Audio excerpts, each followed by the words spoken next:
மத்தேயு எழுதிய நற்செய்தியிலிருந்து வாசகம். அக்காலத்தில் இயேசு பேதுருவையும் யாக்கோபையும் அவர் சகோதரரான யோவானையும் ஓர் உயர்ந்த மலைக்கு தனிமையாக கூட்டிக் கொண்டு போனார். அங்கே அவர்கள் முன் அவர் தோற்றம் மாறினார். அவரது முகம் கதிரவனைப் போல் ஒளிர்ந்தது. அவருடைய ஆடைகள் ஒளி போன்று வெண்மையாயின. இதோ மோசேயும் எலியாவும் அவர்களுக்கு முன் தோன்றி இயேசுவோடு உரையாடிக் கொண்டிருந்தனர். பேதுரு இயேசுவை பார்த்து, ஆண்டவரே, நாம் இங்கேயே இருப்பது நல்லது.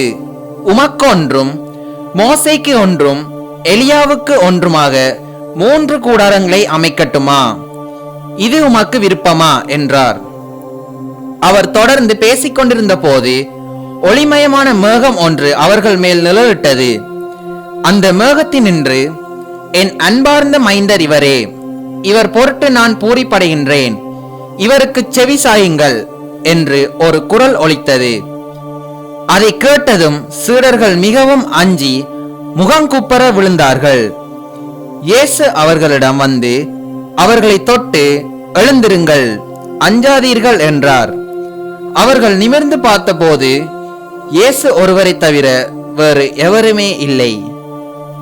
அவர்கள் மலையிலிருந்து இறங்கி வந்த போது இயேசு, மானிட மகன் இறந்து உயிருடன் எழுப்பப்படும் வரை இக்காட்சியை பற்றி எவருக்கும் சொல்லக்கூடாது என அவர்களுக்கு கட்டளையிட்டார்.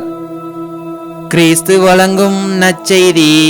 கிறிஸ்துவே உமக்கு புகழ்.